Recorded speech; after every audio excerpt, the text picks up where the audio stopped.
અમર વારસો ગુણાતીતનો સતત ચાલતો શ્રી હરિતણો ભક્ત પ્રાગજી શાસ્ત્રી યોગીજી શ્રી પ્રમુખને શ્રી મહંતથી શ્રી સ્વામિનારાયણ ભગવાનની જય. અક્ષર પુરુષોત્તમ મહારાજની જય. ગુણાતીતાનંદ સ્વામી મહારાજની જય. ભગતજી મહારાજની જય. શાસ્ત્રીજી મહારાજની જય. યોગીજી મહારાજની જય. પ્રમુખ સ્વામી મહારાજની જય. મહંત સ્વામી મહારાજની જય. સુરત અક્ષરધામ મહોત્સવની કાર્યકર સુવર્ણ મહોત્સવની કાર્યકર સુવર્ણ મહોત્સવની આવતીકાલે રક્ષાબંધનનું પરમ પવિત્ર પર્વ છે. ભાઈ અને બહેનનો, એમના વચ્ચેની ભાવનાનો, એમના વચ્ચેના પ્રેમનો આ પવિત્ર અવસર છે. પરંતુ શાસ્ત્રોની અંદર તો ઘણી બધી કથાઓ છે કે રક્ષાબંધન એ માત્ર એક દિવસ પૂરતું એ પર્વ નથી. જ્યારે જ્યારે પણ એવા પ્રસંગો ઊભા થયા ત્યારે ત્યારે જે લોકોને પણ રક્ષાની જરૂર પડી ત્યારે ત્યારે ભગવાને કોઈ બીજા વ્યક્તિ દ્વારા પણ આ રક્ષાનું સૂચન કર્યું છે.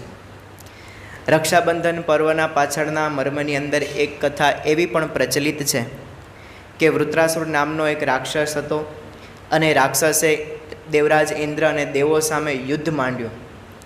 આ યુદ્ધની અંદર દેવોને એવું લાગ્યું કે અમે પરાજિત થઈ જશું, એટલે બૃહસ્પતિ પાસે ગયા. બૃહસ્પતિ પાસે જઈને એમને રક્ષા માગી કે તમે અમારી રક્ષા કરો, અમારે હવે શું કરવું? ત્યારે બૃહસ્પતિએ કહ્યું કે તમારી જે પત્ની સચી છે, ઇન્દ્રની પત્ની સચી, એને કહેજો કે તમારા હાથે સૂતરનો તાર એટલે કે રક્ષા બાંધે અને એના થકી તમારી રક્ષા થશે. એટલે બૃહસ્પતિના વચન ઉપર વિશ્વાસ રાખી દેવરાજ ઇન્દ્રએ પોતાની પત્ની સચી પાસે આ રક્ષા કવચ બંધાવ્યું. ત્યારથી પણ રક્ષાબંધન એ પર્વ તરીકે, એ કથા તરીકે જાણીતું છે. બીજી એક લોકવાયિકા અને શાસ્ત્રોમાં એવી પણ વાત મળે છે કે યમ રાજા, યમ અને યમુના એ બંને બેન ભાઈ છે. અને એક વખતે યમરાજાને પોતાના બેન યમુનાએ એમના કાંડા ઉપર રક્ષા બાંધી અને એમનું સારું થાય એ માટેની પ્રાર્થના કરી. અને એ વાત જાણીને યમરાજા ખુશ થયા અને ત્યારે વરદાન આપ્યું કે હવે ભવિષ્યમાં જો કોઈ પોતાની બેન પાસે કોઈ ભાઈ એ રક્ષા બંધાવશે તો એમની રક્ષા એ ભગવાન કરશે. તો આ પ્રકારે આ રક્ષાબંધનનું જુદું જુદું મહત્ત્વ છે. અત્યારે આપણા લોકવાયિકા પ્રમાણે આપણે આપણા બેન પાસે ભાઈ છે એ આ રક્ષાબંધનના પર્વે રાખડી બંધાવે છે. સાથે સાથે આપણા જે દરિયાખેડુ કહેવાય એ બધા પણ આ દિવસે દરિયાદેવની પૂજા કરે છે. શ્રીફળ લઈને એમની અંદર પણ એની પ્રાર્થના કરે છે અને પછી એમના વહાણ છે એ દરિયાની અંદર મૂકે છે, જેથી કરીને એમની પણ રક્ષા થાય. એટલે ખૂબ પરમ પવિત્ર અવસર એ રક્ષાબંધનનો છે. પરંતુ આજે દુનિયાનો પ્રત્યેક માણસ છે ને એ રક્ષા ઈચ્છે છે. દાખલા તરીકે કીડી હોય અને કીડીનો તમે આમ રસ્તો રોકો, આમ આંગળી ખાલી કરો કીડીની સામે, તો કીડી પણ ભયભીત થઈને ડોલવા લાગે છે, રસ્તો બદલી નાખે છે. મચ્છર હોય અને મચ્છર તમારી આમ નજર સમક્ષ ઉડતું હોય ને મચ્છરને તમે આમ હાથ મારો તો મચ્છર પણ પોતાની દિશા બદલી નાખે છે. તમે કોઈ પણ પ્રાણીને મારવા માટેનો પ્રયત્ન કરો, દાખલા તરીકે બહાર તમે જતા હોય, ઢોરનો ત્રાસ હોય, ગાય છે, ખૂટિયા છે, અને એના ઉપર તમે ખાલી આમ નીચે ખાલી વળીને આમ કંઈક ઈશારો કરો ને તો પણ સામેવાળો વ્યક્તિ ભાગે છે. એટલે પ્રાણી માત્રમાં ભય છે, જીવજંતુ માત્રમાં ભય છે, તો માણસને પણ ક્યાં ઓછું છે?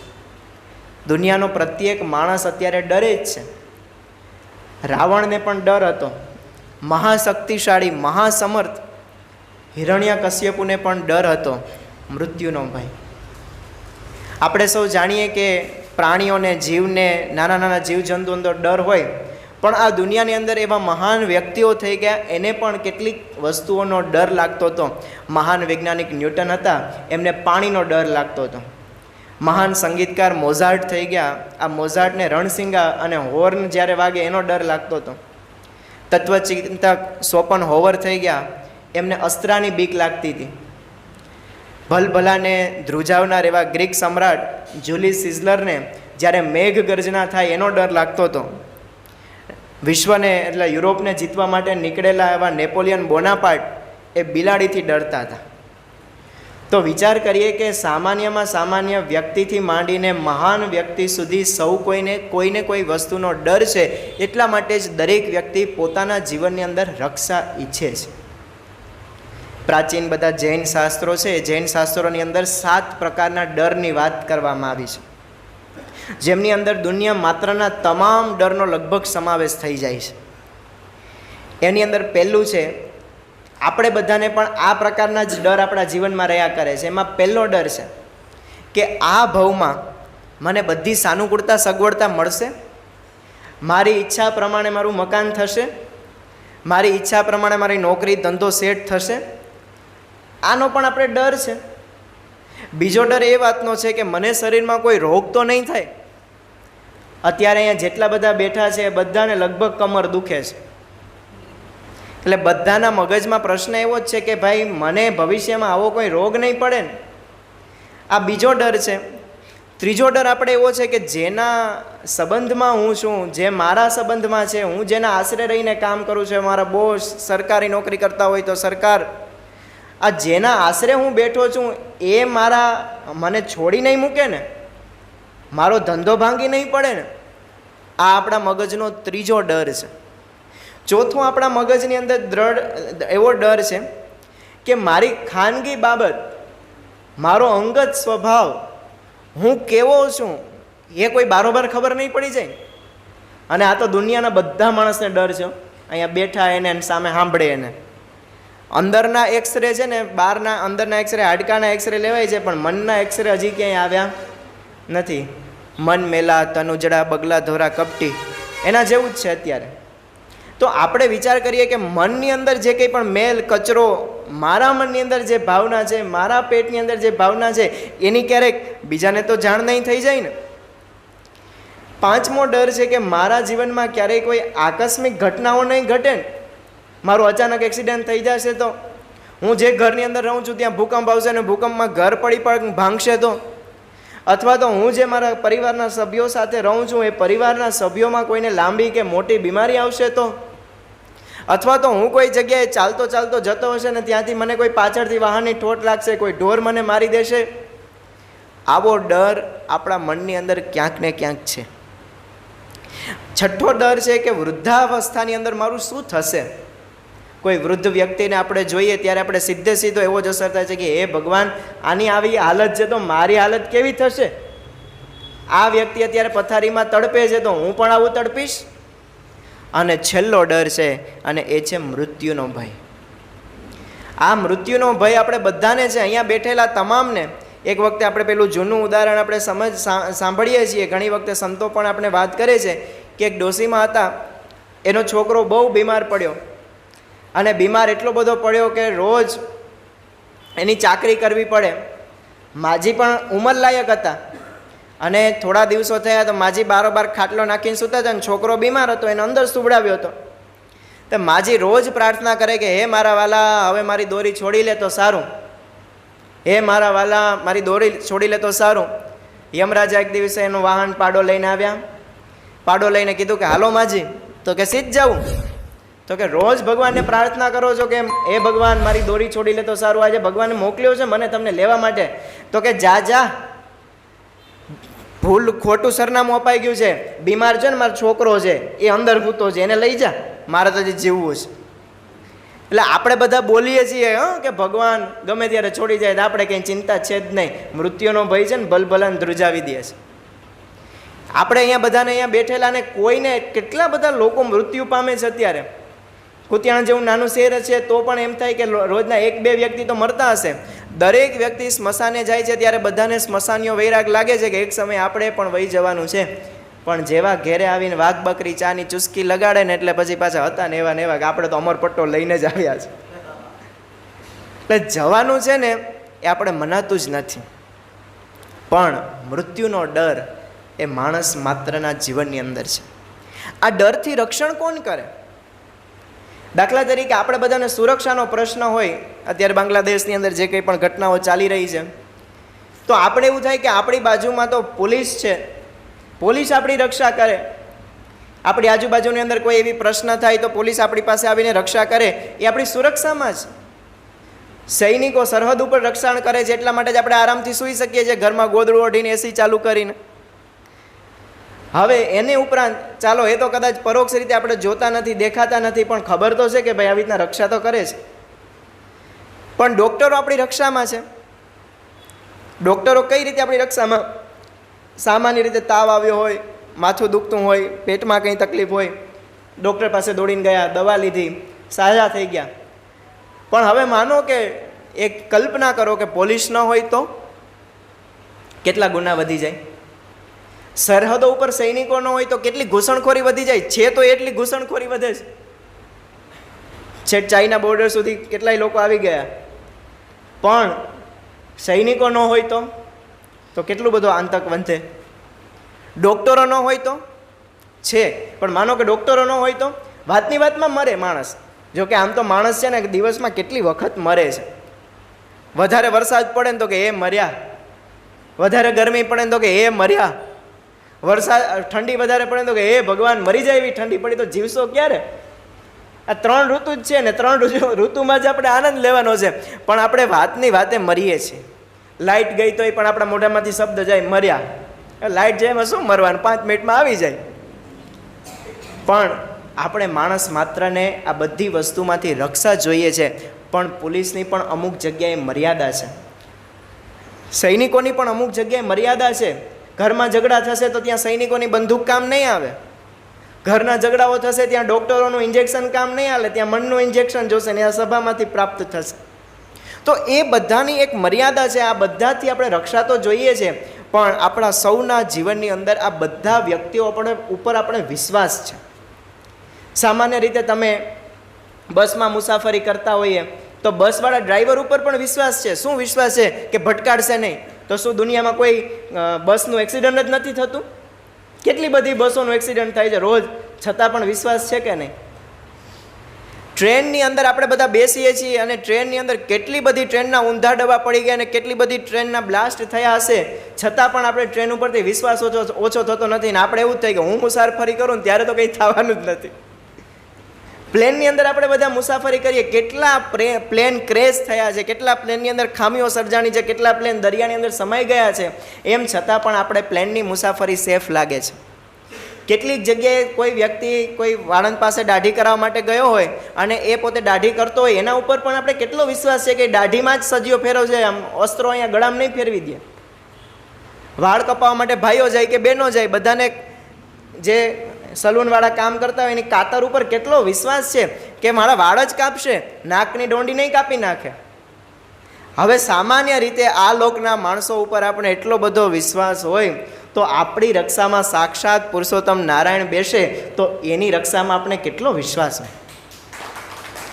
તો આજે આપણે એ વાત કરવાની છે કે આપણને જે ભગવાન મળ્યા છે, જે સંત મળ્યા છે, એ આપણી રક્ષામાં બેઠા છે.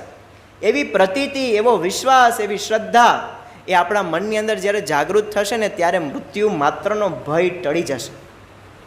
ત્યારે આપણા પ્રશ્નોનો ભય ટળી જશે. નોકરીમાંથી કાઢી મૂકશે તો ઉદ્વેગ નહીં થાય. ઘરના કે કુટુંબના પ્રશ્નો થશે ત્યારે ઉદ્વેગ નહીં થાય. કારણ કે ભગવાન અને સંત આપણી રક્ષામાં બેઠા છે. પણ ક્યારે? તો એમની વાત કરતાં ભગવાન સ્વામિનારાયણે જેતલપુરના 5મા વચનામૃતની અંદર કહ્યું કે અમારો દ્રઢ વિશ્વાસ રાખશો તો તમારા ઉપર ગમે તેવા દુઃખ આવશે તો પણ અમે તમારી ભેગા રહીશું. ગમે તેવા દુઃખ એટલે જેની અંદરથી ઉગરી ન શકાય એવા દુઃખ આવે તો પણ અમે તમારી સાથે રહીશું. પણ પછી મહારાજ કલમ આગળ મૂકે છે, પણ ક્યારે? જ્યારે ધર્મ નિયમ દ્રઢ કરીને પાડશો ને તો. બાકી જો ધર્મ નિયમ દ્રઢ કરીને નહીં પાડ્યા તો અમારે ને તમારે બનશે નહીં. હમણાં વિજયભાઈએ વાત કરી સ્વામીની વાત કે ભગવાન આપણી કેવી રીતે રક્ષા કરે છે. જેમ આંખની રક્ષા એ પાપણ કરે છે, જેમ ગળાની રક્ષા એ આપણા હાથ કરે છે, એમ ભગવાન હંમેશા આપણી સાથે રક્ષામાં જ બેઠા છે. અરે ભગવાન સ્વામિનારાયણે જે વાત કરી હતી એ વાત ગુણાતીતાનંદ સ્વામીએ પણ કરી કે મહારાજે કહ્યું, ગુણાતીતાનંદ સ્વામી કે જ્યારે મુશ્કેલીમાં હોય ત્યારે સાચા દિલથી, દ્રઢ વિશ્વાસથી આપાતકાલિક પરિસ્થિતિની અંદર લીલા ઘાસને પણ તમે દંડવત કરશો ને તો એની અંદર પણ રહીને અમે મદદ કરીશું. આ ભગવાનના આપણે એને આપેલું આપણે વરદાન છે. અને પૂર્વે જે કોઈ પણ ભક્ત થઈ ગયા એમની પણ ભગવાને કેવી રક્ષા કરી છે. ગજેન્દ્ર મોક્ષનું આખ્યાન આપણે સૌએ સાંભળ્યું છે. એની અંદર પણ ભગવાન એમની લાજ રાખી, દ્રૌપદીજીની લાજ રાખી. અરે આપણે મહાભારતની અંદર તો અશક્ય જેવું લાગે કે કૌરવો પાસે 11 અક્ષણીની સેના અને સામે 5 પાંડવો, પણ એક ભગવાન, અને એ ભગવાન પણ કેવા નિશસ્ત્ર. આપણે એ પ્રસંગ જાણીએ છીએ કે કૌરવની અંદર આ બધું યુદ્ધ થયું પાંડવ કૌરવ વચ્ચે, ત્યારે કૃષ્ણ ભગવાન તો પોતે સુખ સૈયા ઉપર સૂતા હતા. એવા સમયે દુર્યોધન અને અર્જુન એ બંને પોતે ભગવાન કૃષ્ણ પાસે માગવા જાય છે. જાણતા હતા કે કૃષ્ણ ભગવાન પાસે 11 અક્ષણીની સેના છે, લાખો હજારો સૈનિકો છે. આ જો સૈનિકો મને પ્રાપ્ત થઈ જાય તો મારું આ યુદ્ધની અંદર જીત નિશ્ચિત છે. અર્જુન એ સૌ પ્રથમ પોતે કૃષ્ણ ભગવાન પાસે ગયા. પહેલાં તો દુર્યોધન ગયા, પણ દુર્યોધનમાં છે ને બુદ્ધિ નહોતી. એટલી બધી બુદ્ધિ હોત તો એટલા બધા ઝઘડત જ નહીં ને, કેમ કે ત્યારે તો એવું કીધું હતું સમાધાન કરવા માટે વચ્ચે કોઈ પણ હશે કેટલા ગામ આપી દો, કંઈ નહીં, અમારે યુદ્ધ કરવું જ નથી. પણ દુર્યોધને શું કીધું, એક સૂઈ ઊભી રહે અને એની સૂઈની અણી જમીન ઉપર ટકે ને એટલી જમીન પણ યુદ્ધ વગર તો નથી જ દેવી. એટલા માટે યુદ્ધ થયું છે. અને એ યુદ્ધની અંદર આ દુર્યોધન કૃષ્ણ ભગવાન પાસે જાય છે, કૃષ્ણ ભગવાનના મોઢા પાસે બેસી જાય છે કે ભગવાન જેવા ઉઠે ને એ વાત સીધી હું વાત કરું કે મારે તમારી 11 અક્ષણીની સેના જોઈએ છે. અને સામે અર્જુન આવ્યા છે, થોડીક વાર પછી આવ્યા છે. અર્જુન પાછળથી આવ્યા અને આમ પણ અર્જુન એકદમ સેવક ભાવે આવ્યા અને ભગવાન જે જગ્યાએ પોઢતા હતા એ જગ્યાએ એના પગ પાસે જઈને બેઠા. હવે સામાન્ય રીતે માણસ પોતે ઉઠે તો એની સીધી નજર ક્યાં જાય? પગ ઉપર. એટલે ભગવાન થોડીક વાર થઈ ઉઠ્યા, આંખ ખોલી અને સીધી જ દ્રષ્ટિ અર્જુન ઉપર પડી અને કીધું કે અર્જુન તું આવી ગયો? ત્યારે દુર્યોધન કે ભગવાન કૃષ્ણજી એના પહેલાં તો હું આવ્યો છું. એટલે લે તમે પણ આવ્યા છો, આવો આવો. કૃષ્ણ ભગવાને આગતા સ્વાગતા કરી અને પછી કીધું કે બોલો કેમ આવવાનું થયું? દુર્યોધન ઉતાવળ્યો હતો મારા જેવો.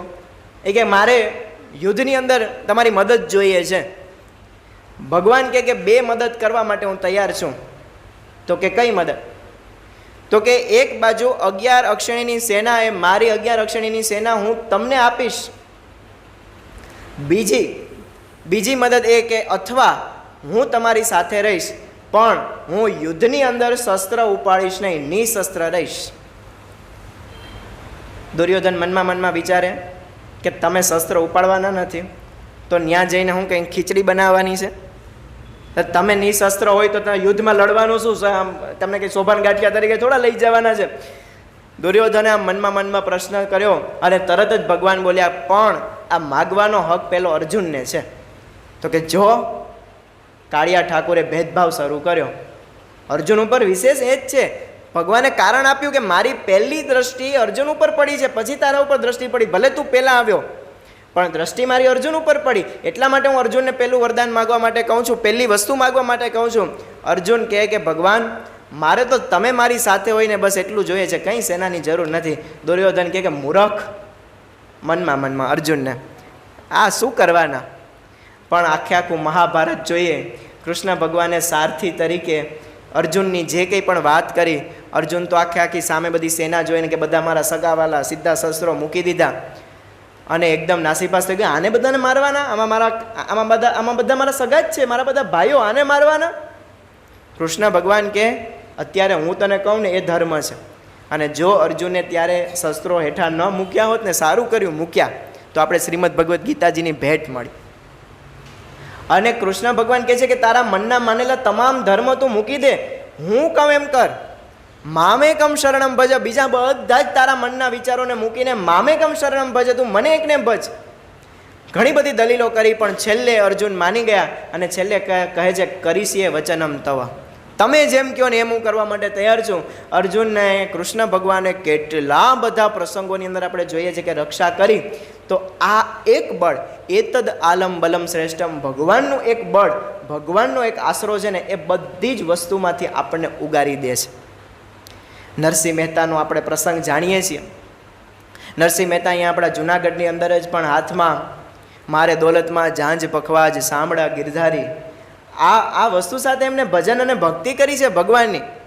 અને એ સમયે એક વખતે એમના બધા વિરોધીઓ પણ હોય, ભગત થાય એટલે એમના કોઈ વિરોધીઓ પણ હોય. વિરોધી બધા એ સમયના રાજા રા માંડલિક પાસે ગયા અને રા માંડલિકને કીધું કે આ ભગત છે ને બધા ઢોંગ કરે છે, આ ભગતની પરીક્ષા લીધા જેવી છે. એટલે રા માંડલિકે કીધું કે કંઈ વાંધો નહીં, આપણે એની પરીક્ષા કરીએ. નરસિંહ મહેતાને બોલાવવામાં આવ્યા અને કીધું કે હું તને કાલ સૂર્યોદય સુધીનો સમય આપું છું. તારે કાલ સવારનો સૂર્યોદય થાય ત્યાં સુધીની અંદર મેં જે દામોદર ભગવાનને હાર મોકલ્યો છે એ હાર સાક્ષાત દામોદર દાસ તમારા ગળાની અંદર નાખી દે ને તો હું માનું કે તમારી ભક્તિ સાચી. નરસિંહ મહેતાના મગજની અંદર એવો કોઈ ભાવ નહોતો કે અરે બાપુ બેઠા ને, આપણે આપણી ભક્તિ ઉપર આપણે વટ હોય ને, એવો કંઈ વટ નથી માર્યો કે જોવો તો ખરી આ બધા મારા બધા વિરોધીઓ છે ને બધા ખોટા છે. નરસિંહ મહેતાના તો મગજમાં ભૂતળ ભક્તિ પદાર્થ મોટું, આ સિવાય બીજું કંઈ હતું જ નહીં. ભક્તિ સિવાય એમના જીવનની અંદર કોઈ એમનો ધ્યેય નહોતો. અને એ નરસિંહ મહેતાએ દામોદર ભગવાન પાસે જઈને કીર્તન ભક્તિ શરૂ કરી. બધા સૈનિકો ખુલ્લી તલવારે ઊભી ગયા, ફરતી બાજુ બધા લોકો આવ્યા કે જોવા માટે કે ખરેખર નરસિંહ મહેતાની રક્ષા ભગવાન કરે છે કે નહીં. અને ખરેખર આપણે જોઈએ નરસિંહ મહેતાએ તો ભજન શરૂ કર્યા, આંખો બંધ કરી, હાથોની અંદર કરતાલ, અને એ લઈને ભગવાનનું ભજનની અંદર એટલા બધા મશગુલ થઈ ગયા કે ભાન ભૂલી ગયા. બાજુમાં ઊભેલા બધા લોકોને થયું કે ખરેખર હવે તો સૂર્યોદય થવા આવ્યો છે, હમણાં આને સૈનિકો બધા મારી નાખશે. ભગવાને તો આને હાર કંઈ પહેરાવ્યો નહીં. હાલો આ બધી ખુલ્લી તલવારો છે, સામ સામે જો તલવારોનો યુદ્ધો થાય, આપણે ખોટા કપાઈ જાય, આપણે અહીંયાથી વેતી પકડીએ. સૈનિકો માત્ર રહ્યા, પણ થોડી જ વારની અંદર નરસિંહ મહેતાની એવી ભક્તિથી વશ થઈને સાક્ષાત દામોદર દાસે નરસિંહ મહેતાના ગળાની અંદર એ હાર પહેરાવ્યો. આ ઇતિહાસ છે. જો ભગવાન એ પોતાના ભક્તની રક્ષાની અંદર બેઠા છે ને બેઠા જ. મીરાબાઈનું ઝેર રાણાજીએ કટોરો મોકલ્યો, છતાં પણ ભગવાને એમની રક્ષા કરી. દાદા ખાચરની, મુક્તાનંદ સ્વામીની, ભગવાન સ્વામિનારાયણે રક્ષા કરી. અને એવા ભગવાન સ્વામિનારાયણે સારંગપુરની અંદર એક વખતે બિરાજમાન હતા અને એ સારંગપુરની અંદર જોરદાર વરસાદ પડ્યો. દેવા ભગત નામના આપણા એક સ્વામિનારાયણના ચુસ્ત અનુયાયી, મહારાજના દ્રઢ આશ્રિત એ વ્યક્તિને ખબર પડી કે મહારાજને આમ એટલો બધો વરસાદ છે, હૃદયથી આમ ચીસ પડી ગઈ કે હે મહારાજ, હે સ્વામિનારાયણ ભગવાન, રક્ષા કરો. અને મહારાજ તરત જ એની રક્ષાની અંદર પહોંચી ગયા. એ રક્ષાની અંદર મહારાજે આખો એમનો જે પેલો મોભ હોય ને, આખું ઘર હોય નડિયાવાળું, એનો જે મુખ્ય પિલર જેને કહેવાય, એ મોભ છે ને ભગવાન સ્વામિનારાયણે પોતાના ખંભા ઉપર ધારી લીધો. નીચે બધા એમના ઢોર હતા, એના ઘરના સભ્યો હતા, એમની બધાની રક્ષા થઈ. અત્યારે પણ તમે સ્વામિનારાયણ મંદિરની અંદર સારંગપુરની અંદર જાઓ તો નીચે આખો રંગ મંડપ છે ને, તેની અંદર આ ભગવાન સ્વામિનારાયણની આખી ફિલ્મ જેવું આમ ચિત્ર પ્રતિમા મૂકવામાં આવી છે. એમની અંદર તમને આના દર્શન થશે કે આ દેવા ભગતનું મહારાજા મોભ માથે લઈને રક્ષા કરી હતી. અને સવારે જ્યારે વરસાદ પૂરો થયો, ઓસર્યો, ત્યારે ભગવાને આ મોભ છે એ નીચે મૂક્યો. તો આવી રીતે ભગવાન સ્વામિનારાયણે એ રક્ષા કરી. એક વખતે એવું બન્યું કે ભોયરાના વાસુર ખાચરે આપણા એક હરિભક્ત નાજા જોગ્યાને ચેલેન્જ કરી. નાજા જોગ્યાને વાત કરી કે તારા જો સ્વામિનારાયણ સાચા હોય, સાચા ભગવાન હોય તો સવારે આવીને તારા અહીંયા રક્ષા કરે, બાકી તારા ઢીચણ ભાંગી નાખીશ. નાજા જોગ્યાએ તો પ્રાર્થના શરૂ કરી. અને એ સમયે મહારાજ વિસનગરની અંદર બિરાજમાન હતા. વિસનગરથી ભોયરાનું અંતર ખૂબ વધારે, પરંતુ મહારાજે ત્યાંથી ચાલતી પકડી અને સીધા જ ભોયરા પધાર્યા. બીજે દિવસે સવારની અંદર સૂર્યોદય થતાં જ મહારાજે ત્યાં દર્શન દીધા. અને જે કહેવાય કે આ ખાચર પરિવાર, એમને પણ દ્રઢતા થઈ કે ખરેખર આ સ્વામિનારાયણ ભગવાન એ સાચા ભગવાન છે. અને એ વ્યક્તિએ ભગવાન સ્વામિનારાયણ ભગવાન તરીકે સ્વીકાર્યા. તો જો હૃદયની પ્રાર્થના હોય તો ભગવાન હંમેશા આપણી રક્ષા કરે છે. પ્રમુખ સ્વામી મહારાજનો આપણે પ્રસંગો એટલા બધા સાંભળ્યા છે. ભગવાન સ્વામિનારાયણથી લઈને ગુણાતીત પરંપરા સુધીના અનેક પ્રસંગો આપણે સાંભળ્યા છે કે જેમની અંદર અશક્ય વસ્તુ લાગે એની અંદર પણ ભગવાને મદદ કરી હોય. અને રક્ષા પણ કેવી રક્ષા કરે. યોગીજી મહારાજનો પ્રસંગ જાણીતો છે. આપણા એક હરિભક્ત એ યોગીજી મહારાજ પાસે ગોંડલની અંદર આવ્યા, અને ગોંડલની અંદર આવ્યા, થોડા દિવસ રોકાયા. એમને કંઈક આ બાજુ કાશ્મીર બાજુ કે કંઈક એમના લગ્ન પ્રસંગની અંદર જવાનું હશે. ટ્રેનની અંદર એમને પોતે ટિકિટ બુક કરાવેલી, અને આ ટિકિટ બુક કરાવી પછી યોગીજી મહારાજ પાસે આશીર્વાદ લેવા માટે આવ્યા કે બાપા મારે ત્યાં કામથી જવાનું છે, અમારા નજીકના ફેમિલી મેમ્બરના લગ્ન છે, એટલા માટે બાપા આશીર્વાદ આપો. તો યોગીજી મહારાજ તો કોઈ પણ વ્યક્તિ જાય ને એટલે આમ એટલા બધા આગ્રહથી સામેવાળા વ્યક્તિને આમ માન પાન આપે ને. યોગી મહારાજ ટપાલી આવતા ને તો ટપાલીને આપણે બધા શું કહીએ? પોસ્ટ માસ્ટર કહીએ. પણ યોગી બાપા કહે ને કે ટપાલી સાહેબ આવ્યા, એવું બોલે. હવે ટપાલી સાહેબે કોકે કીધું કે સાહેબ આ ટપાલીને ટપાલી પોસ્ટ માસ્ટર કહેવાય, ટપાલી કહેવાય. તો કે પણ રોજ આપણે ટપાલ આપી જાય, સાહેબ કહેવા પડે. હવે વિચાર કરો, સામાન્ય વ્યક્તિને પણ યોગી બાપા એટલું બધું માન સન્માન આપે ને. અને ક્યારેક કોઈ અધિકારી આવે કે કોઈ મોટા વ્યક્તિ આવે દર્શન માટે તો યોગીજી મહારાજ છે ને આમ એટલા બધા રાજી થઈ જાય અને આમ હાથની થાપ મારીને કે શેઠ બાપાને નાળિયેરના પાણી પીવડાવો. હવે નાળિયેર પાણી એ સમયે ગોંડલમાં હોય જ નહીં, એટલે શેઠ બાપાની ડેકીમાંથી કાઢવાનું, એને નાળિયેર ફોડવાનું, એનું નાળિયેર એને પીવડાવવાનું. પણ યોગીજી મહારાજની આવી પ્રેમ લક્ષણા ભક્તિ એમને જોઈને છે ને ભલભલા યોગીજી મહારાજના પ્રેમના દીવાના થઈ જતા. કોઈ પણ વ્યક્તિ ગોંડલની અંદર આવે ને યોગી બાપા કહે કે ગુરુ આજ તો તમે રોકાઈ જ જાઓ, અમારા ગળાના હમ છે, તમને તમારી મોટર આડા હોઈ જશો. આટલો યોગીજી મહારાજ પ્રેમ અને આગ્રહ કરે ને સામેવાળા વ્યક્તિને રોકવાનો પ્રયત્ન કરે. એટલે પહેલાં હરિભક્તને પણ એવું જ થયું કે યોગી બાપા એ અમને રોકવા માટે આ પ્રયત્ન કરી રહ્યા છે. યોગી બાપા કહે કે ગુરુ જવાય જ નહીં. પહેલાં કહે કે સ્વામી જવું પડે એવું જ છે, મને આજ્ઞા આપો, મારી ટિકિટ બુક થઈ ગઈ છે. પહેલાં યોગી બાપા ફરી પાછા મનાવે કે ગુરુ અમને તમને ગળાના સમ દઈએ છીએ, તમે માનો, નથી જવાનું. પહેલાં હરિભક્ત કહે કે સ્વામી જવાનું જ છે, આ મારી ફર્સ્ટ ક્લાસની ટિકિટ છે.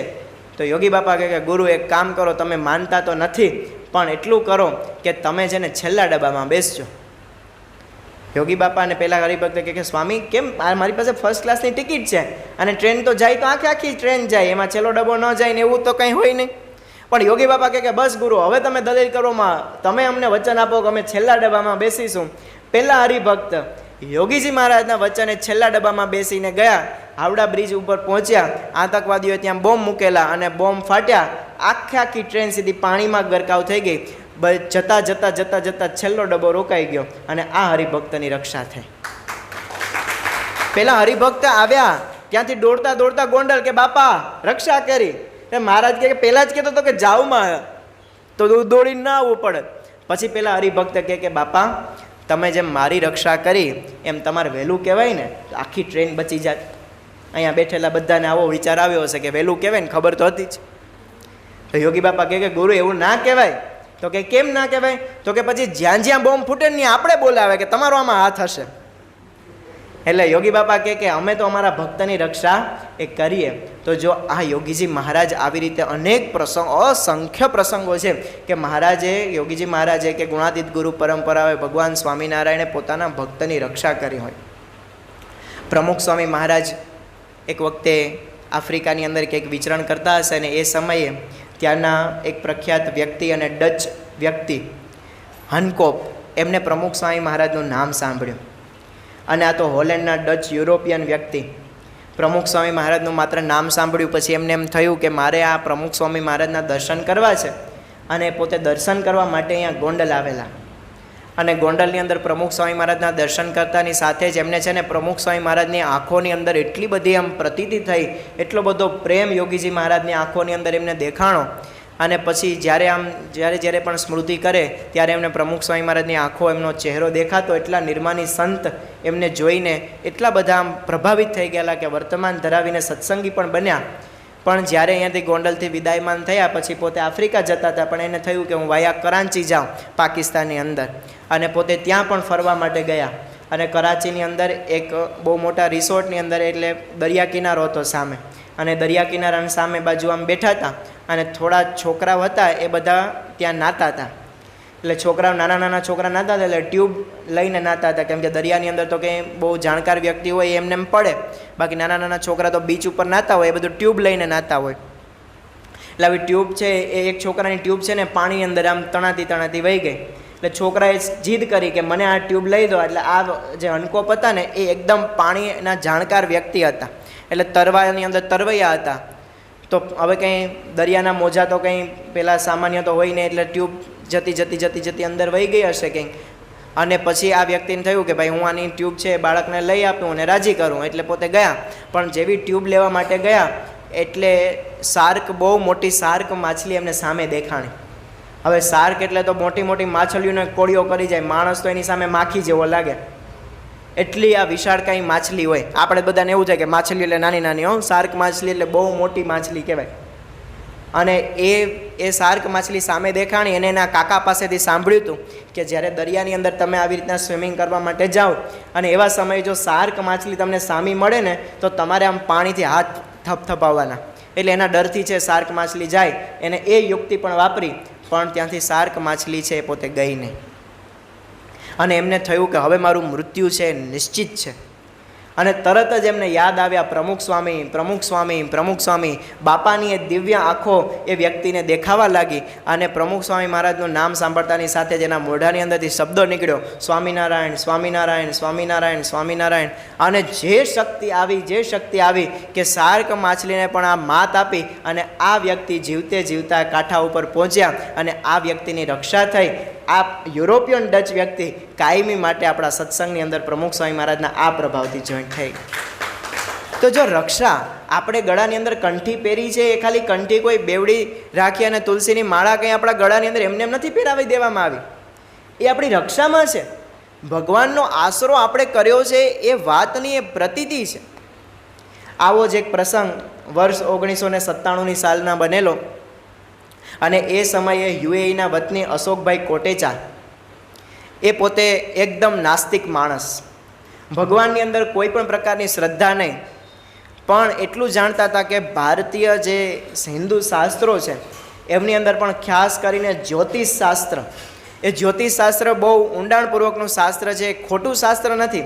એટલે કોઈ બૃહદ સંહિતા ભણેલા વ્યક્તિ હતા, એ બૃહદ સંહિતા ભણેલા વ્યક્તિ એમને મળ્યા અને સામેથી જ પહેલાં અશોકભાઈએ પૂછ્યું નહોતું કે ભાઈ મારું ભવિષ્ય શું છે, પરંતુ આ બૃહદ સંહિતાના જાણકાર આ વ્યક્તિ એમને આ અશોકભાઈ કોટેચાને સામેથી કહ્યું કે ભાઈ તારું મૃત્યુ માર્ચ 1997ની સાલમાં છે, માર્ચ મહિનો અને 1997માં તારું મૃત્યુ કાર અકસ્માતમાં લખેલું છે.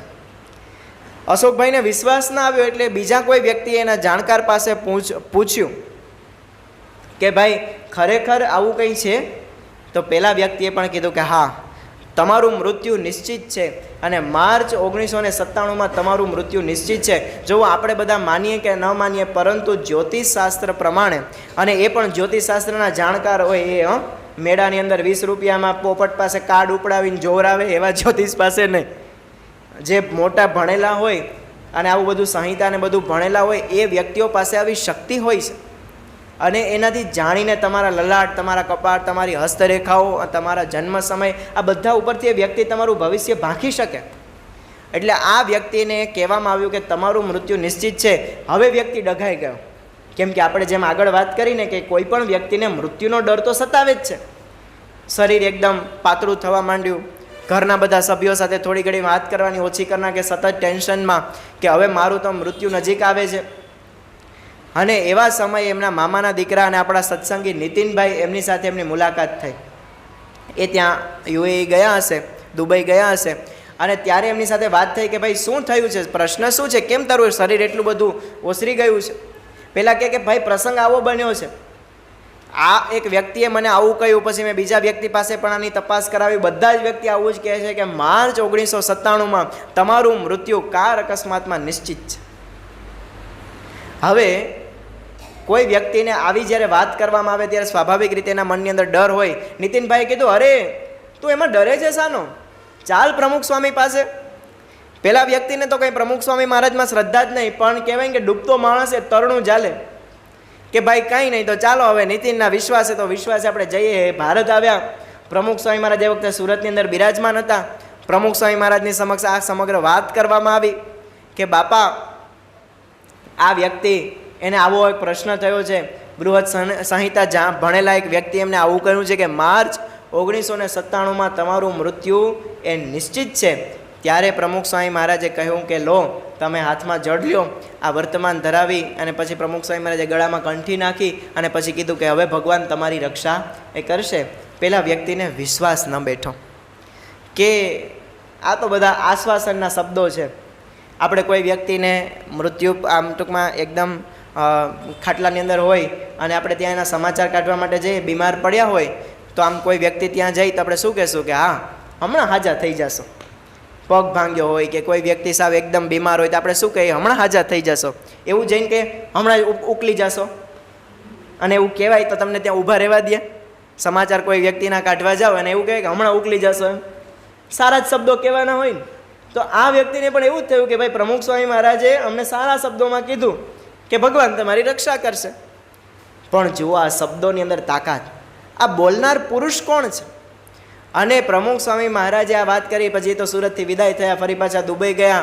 અને આ માર્ચ 1997નો સમય નજીક આવવામાં આવ્યો, ફેબ્રુઆરીનો એન્ડિંગ આવ્યો. નીતિનભાઈનો ફોન આવ્યો આ અશોકભાઈ કોટેચા ઉપર કે અશોક તારા માટે આનંદના સમાચાર છે.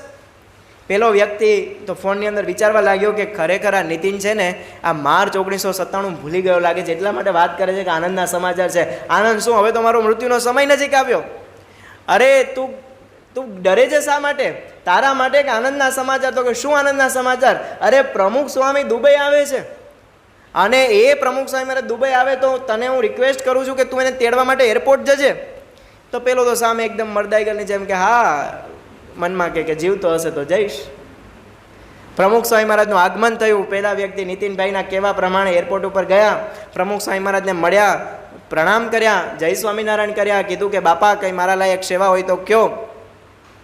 અને ત્યારે પ્રમુખ સ્વામી મહારાજે કીધું કે અમારા હરિકૃષ્ણ મહારાજ છે એમને તમારી ગાડીમાં બેસાડો. એટલે પેલા વ્યક્તિને ત્યાં છે ને આમ તર્કશીલ માણસ હોય ને સીધો તર્ક કરે, અને એને સીધો તર્ક એવો કર્યો કે જો પ્રમુખ સ્વામી મારી ગાડીમાં નથી બેસતા, એને ખબર છે કે હું મરી જવાનો છું, જો ભેગા હશે તો આવી જાય ભેગા.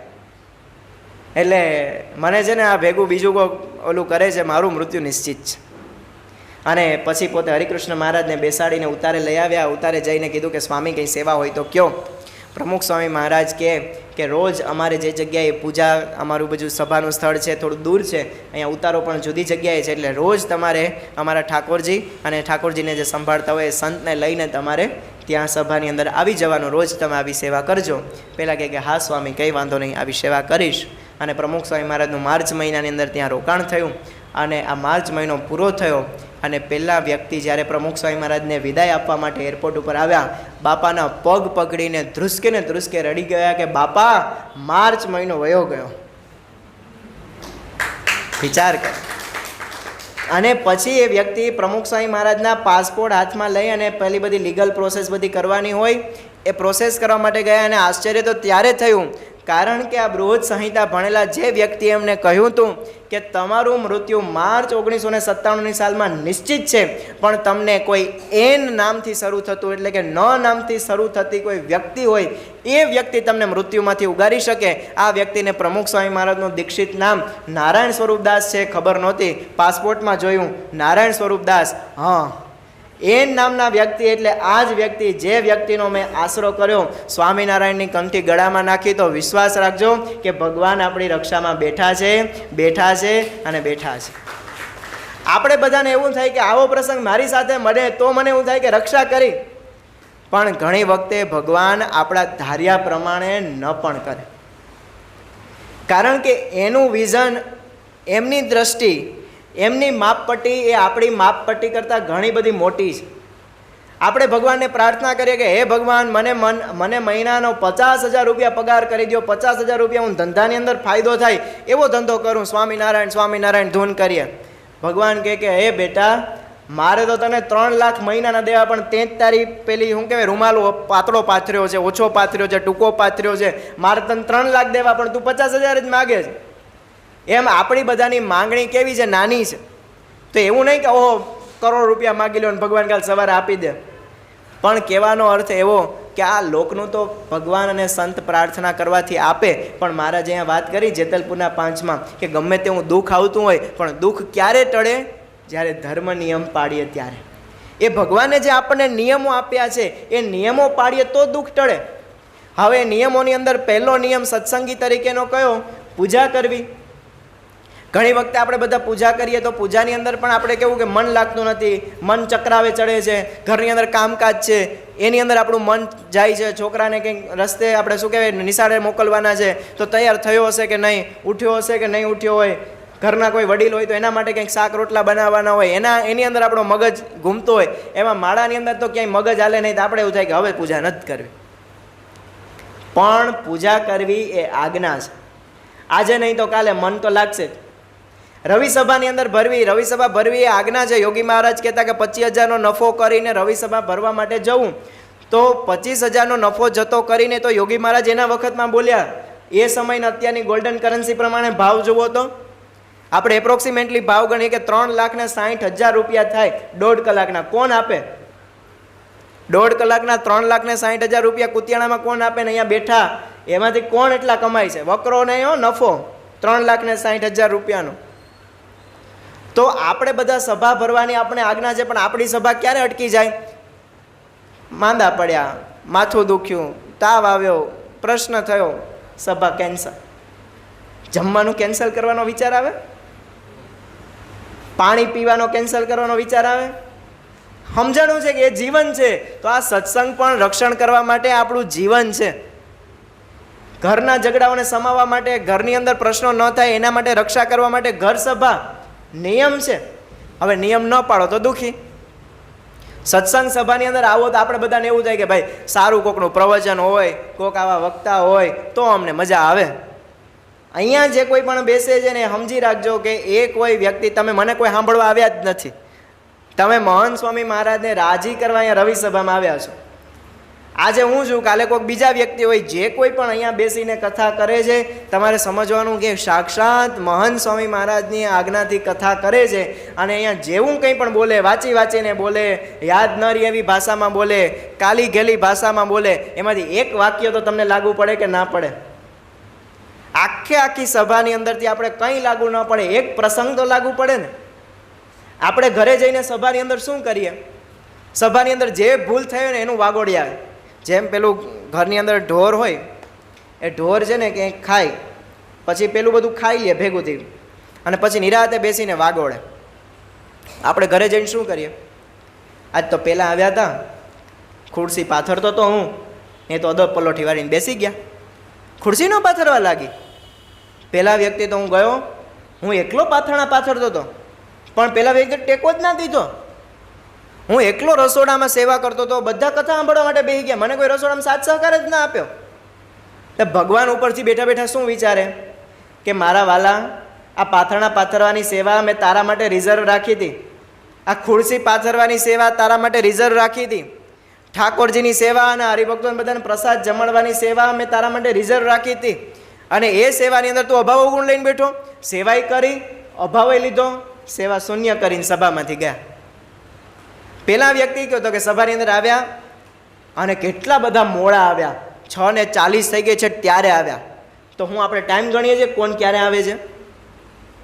તો આપણું ધ્યાન એની અંદર જ જાય છે, તો કથા વાર્તા તો યાદ રહેતી જ નથી. પણ ઘરની અંદર બધા ભેગા મળીને મનન કરો કે આજે પ્રસંગની અંદર, કથાની અંદર, હા કોઈની એ આ બધી છે ને કલાઓ છે. પ્રસંગની અંદર અહીંયા વાત કરવી, કથા કરવી, આ બધી કળા છે, જીવન નથી. પ્રમુખ સ્વામી મહારાજના જીવનની અંદર તમે જુઓ તો એમને ક્યાં કીર્તનની રચના કરી છે? કઈ કીર્તન આમ તાલ અને એની અંદર ગાયું હોય એવું કઈ કીર્તન છે? અને અત્યારે મહંત સ્વામી મહારાજ આમ માંડ શબ્દ નીકળે એવી રીતના બોલે છે, એમ છતાં પણ લાખોનો સમુદાય એમાં હાથ જોડીને ઊભો છે. વર્તન, મહાન વિચારક થોરો એવું કહેતા કે તમે જે વર્તો છો ને એ મને એટલું બધું સંભળાય છે ને કે તમે બોલો છો ને સંભળાતું નથી. એટલે આપણું વર્તન છે ને વધારે અસર કરે છે. પ્રવચન કરતા આવડે, કીર્તન ગાતા આવડે, એ બધી વ્યવસ્થા પ્રમાણે સારું જ થવું જોઈએ, એની અંદર કોઈ પ્રશ્ન નથી. જેમ સારું થાય એમ વધારે સારું, બધાને સમાજ થાય. પણ આપણે આવ્યા પછી આપણે એમાંથી શું લઈને જવાનું? તો ભગવાન રક્ષા કરે, તો એમાંથી આપણે સારું ગ્રહણ કરીએ. આમ રસ્તા ઉપરથી એક વખતે ભગવાન બુદ્ધ પસાર થતા હતા અને મરેલું ગધેડું જોયું. આખો સંઘ ચાલતો હતો. સંઘ બધાએ કીધું કે ઓહો કેટલું બધું ગંધાય છે, કેટલી બધી વાસ આવે છે. બીજા કોઈ વ્યક્તિએ પસાર થયા કે આ સડી ગયું છે.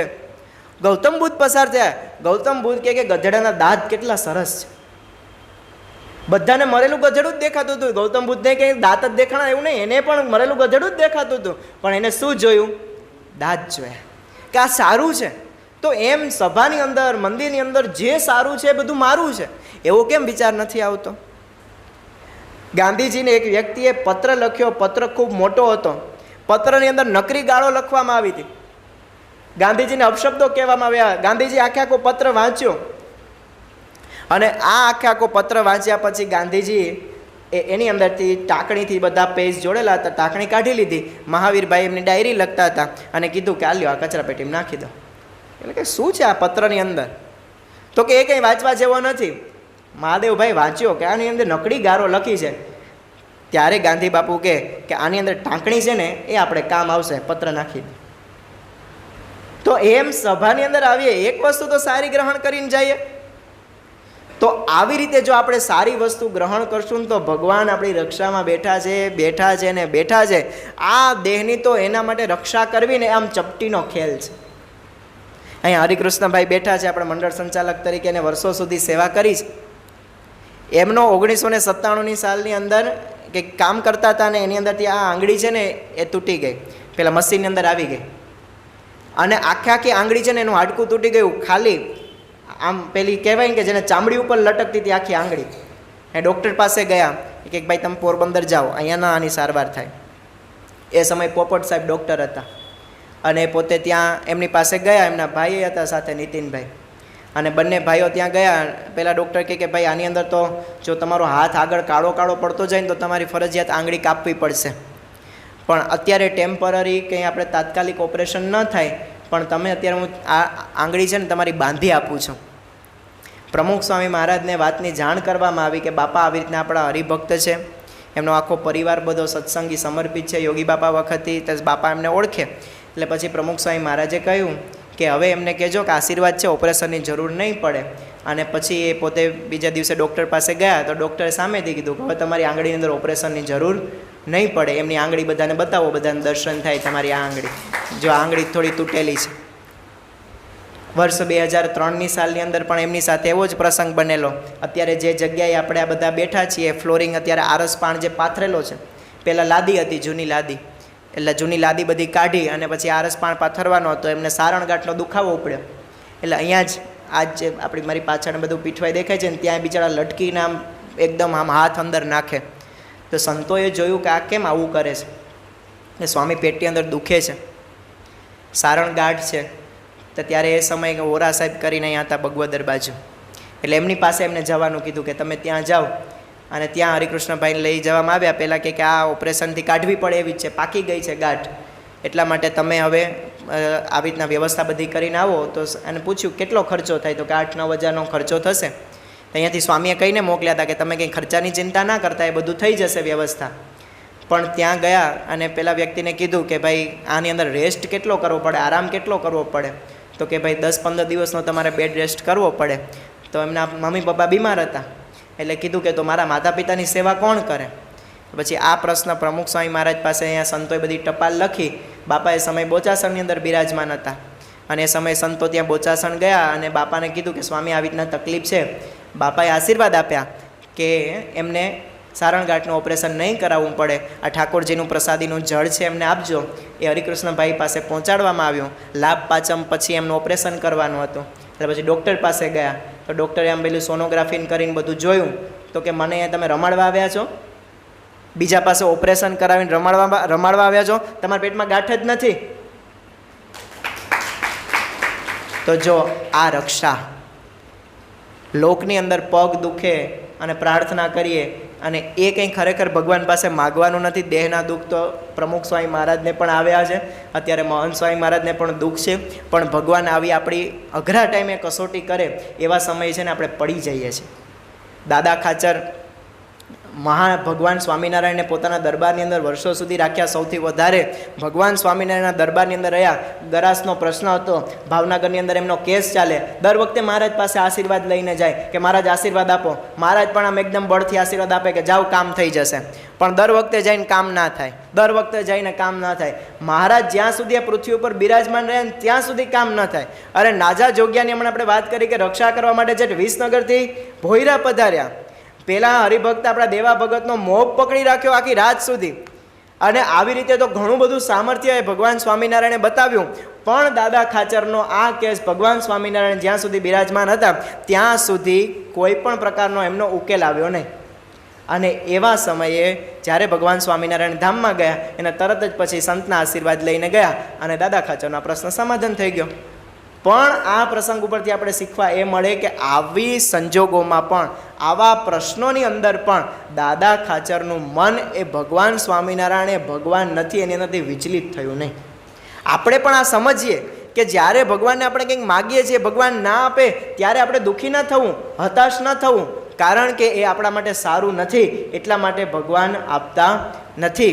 છેલ્લો એક પ્રસંગ કહી અને આપણી વાતને પૂરું કરીએ. યોગીજી મહારાજ આ પ્રસંગ છે ને એકદમ આમ લઠાવીને વારે વારે આ પ્રસંગ કહેતા કે એક વખતે ગુણાતીતાનંદ સ્વામી એ પોતે જ જુનાગઢની અંદર નવાબના આમંત્રણથી એમના રાજમહેલની અંદર પધરામણી કરવા માટે ગયેલા. સાથે 50 સંતો હતા અને આ 50 સંતોને લઈને પોતે પધરામણી કરવા માટે ગયા. પધરામણી પૂરી કરીને નીકળતા હતા. એક મોર સરસ મજાનો આમ 3 ગળા એક કરીને જેને કહેવાય કે ટેહુંકતો હતો અને એટલો સરસ ટેહુંકતો હતો. ગુણાતીતાનંદ સ્વામીની દ્રષ્ટિ પડી ગઈ મોર ઉપર અને મોર ઉપર દ્રષ્ટિ પડી ગઈ. ગુણાતીતાનંદ સ્વામી એમને આમ એકી નજરે જોતા રહ્યા અને પછી ત્યાંથી આમ હળવું સ્મિત કરીને એમ ગુણાતીતાનંદ સ્વામી ત્યાંથી આમ ચાલતા થયા અને થોડી વારની અંદર ત્યાં શબ્દવેધી પારધી આવ્યો, શિકારી આવ્યો. આમ શબ્દ ઉપર એટલે કે જ્યાં પક્ષી બોલતું હોય ત્યાં આમ અવાજ સાંભળીને ત્યાં ભડાકો કરે બંદૂકનો, એટલે એ વિંધાઈ જ જાય. આટલો શિકારની અંદર માહેર વ્યક્તિ, એ વ્યક્તિએ આ મોરને જોઈને ત્યાં ભડાકો કર્યો. એક ભડાકો કર્યો, બીજો કર્યો, ત્રીજો કર્યો, પણ મોર આ બંદૂકના ભડાકાથી ઉડ્યો પણ નહીં અને ટેહુંકતો રહ્યો. પહેલાં એ આ વસ્તુ બધી જોતો તો એક પગી હતો એ કે તું આની અંદર મહેનત કરમાં, 3 ભડાકા કર્યા પણ 100 ભડાકા કરીશ ને તો પણ આ મોરનો વાળ વાંકો નહીં થાય. તો કે કેમ? તો કે સાક્ષાત ગુણાતીતની દ્રષ્ટિ એના ઉપર પડી ગઈ. હવે મોર જેવા મોર ઉપર ગુણાતીતની દ્રષ્ટિ પડે અને એને બંદૂકના ભડાકા અસર ન કરે તો આપણે સાક્ષાત આ મહાન સ્વામી મહારાજ જેવા ગુણાતીત સંતની દ્રષ્ટિ આપણા ઉપર પડી ગઈ. ભલા માણસ, આપણે આ દુનિયાનો કાળ, આ દુનિયાના ભડાકા, આ દુનિયાના પ્રશ્નો એ આપણે શું અસર કરવાના? તો ખાસ એ ભગવાન આપણા સૌની રક્ષામાં બેઠા છે. રક્ષાબંધનના પરમ પવિત્ર પર્વની પૂર્વ સંધ્યાએ આજે મહારાજ સ્વામીના શ્રી ચરણોમાં આપણે પ્રાર્થના કરીએ કે હે મહારાજ, હે સ્વામી, અમારી અહમ અને મમત્વરૂપી માયા થકી રક્ષા કરજો, અંતઃ શત્રુ થકી રક્ષા કરજો. આ લોકનું તમે આપો કે ન આપો, પણ છતી દેહે અમારા અંતરના દોષ દૂર કરી અક્ષરધામના અધિકારી બનાવજો. એવી બળબુદ્ધિ શક્તિ મહારાજ સ્વામી આપણને આપે પ્રાર્થના. શ્રી સ્વામિનારાયણ ભગવાનની જય.